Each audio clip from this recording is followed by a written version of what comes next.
Welcome to RoboBrief, your daily dose of robot news. Today, a humanoid factory is now open for business in California. Spot the robot dog just got a serious brain upgrade, and Japan Airlines is handing the tarmac over to robots. Let's go.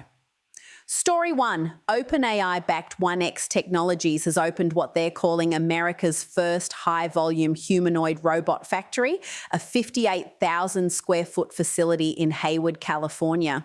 Their NEO home robot, designed for everyday tasks like cleaning and carrying things around the house, is now rolling off the line at 10,000 units per year, with plans to hit 100,000 annually by 2027.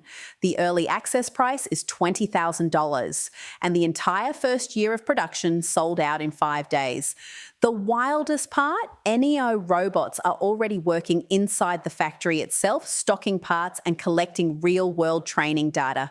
Robots building robots. Story 2. Boston Dynamics and Google DeepMind just upgraded Spot with Gemini Robotics ER 1.6, and this isn't a minor patch. Spot can now read analog gauges and thermometers with 98% accuracy, detect spills and dangerous debris, and use what the team calls agentic vision, combining visual reasoning with live code execution to solve complex inspection problems on the fly.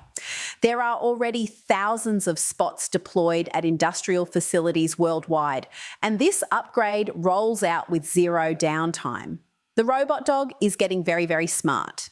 Story 3. Starting this month, Japan Airlines is running a 3-year pilot using Unitree G1 humanoid robots at Tokyo's Haneda Airport.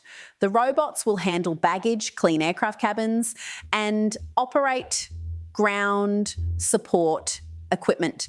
Japan's calling 2026 the first year of humanoids, and with serious labour shortages hitting ground crews, they're not waiting around for perfect.